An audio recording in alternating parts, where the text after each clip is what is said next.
Thomas the Tank Engine and Friends, Wooden Railway Adventures, Episode 155, Big City Rumor.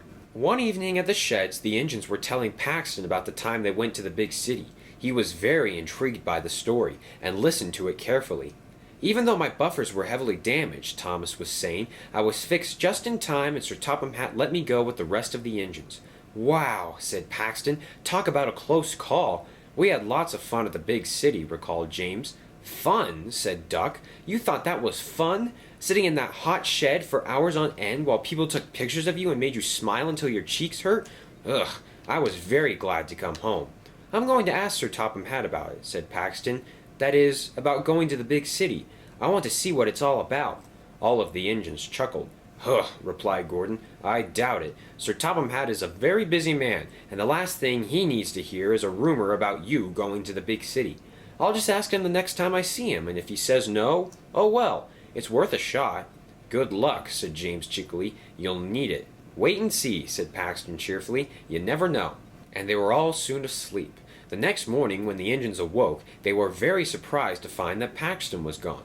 Where did he go? Asked Thomas. He doesn't have any early trains. He probably went to go pack his suitcase for the big city, laughed James. Oh, do be quiet, said Toby. Look, here comes Paxton right now.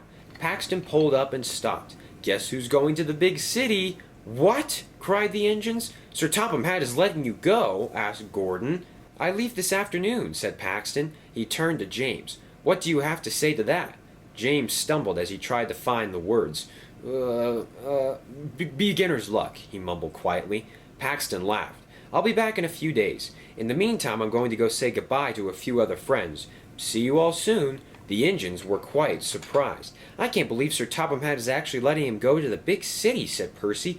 And all alone, too. I guess we all know who Sir Topham Hatt's new favorite engine is, said James crossly. Oh, be quiet, said Thomas. You're just jealous that you can't go. I'm happy for Paxton, and what a cool story. Nearly scrapped on the other railway to visiting the big city. How cool is that? All of the engines, even James, had to agree that Paxton did deserve to go to the big city. Later that day, Paxton arrived at the docks to say goodbye to Cranky. Bill and Ben were there, and they had heard that Paxton was leaving. We'll miss you, said Bill. Bring a postcard back, please, said Ben. Don't worry, laughed Paxton. I'll only be gone for a few days. In the meantime, an engine from the big city is coming here to take my place while I'm gone. Please be nice to him, and no tricks. The twins smiled, and Paxton rolled away. The engine from the big city arrived the next morning, and Bill and Ben were the first ones to greet him. Hello, said Bill. Nice to meet you. Welcome to Sodor. I don't need any introductions, said the visitor sternly. Leave me alone. Well, said Ben, we could give you a tour. We know a few secret places we could take you. Like what? Asked the engine. Well, we have this hill that an engine got stuck on once. Yeah, said Bill. And, one of our engines was afraid of the rain and got stuck in that tunnel right over there. I don't have time for engines like you, said the visitor. I'm here to do my work and leave once it's gone.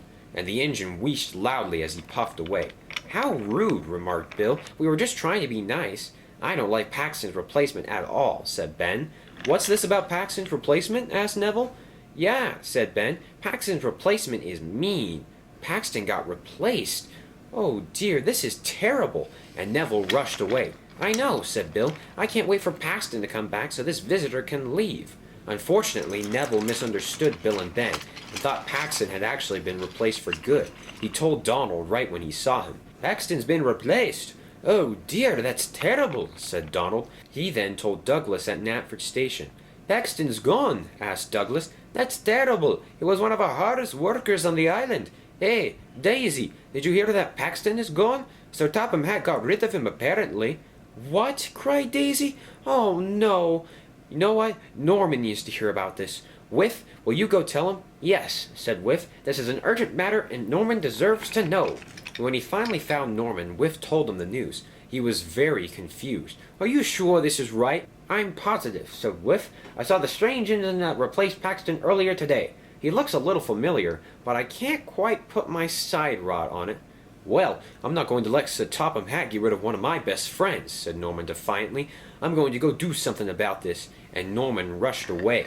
When Whiff arrived later that day at the sheds to tell the other engines, there was confusion everywhere. Stanley had also arrived to tell the engines what had happened to Paxton. Apparently, said Stanley, he was sent away because he was using up too much oil. Mavis had arrived as well. I heard he kept on rearranging the trucks in the yard, so Sir Topham Hatt sent him to be scrapped. You're all wrong, said Wilbur. Paxton's going to the works to get a wheel conversion. Somebody told me he wants to become a narrow-gauge engine and work up in the hills. That's enough, shouted Thomas. Do you realize how crazy you all sound right now? Paxton being scrapped? Hogging all the oil? Becoming a narrow-gauge engine? What is this? It's just a bunch of rumors floating around, said Toby sadly, and apparently you all believe them.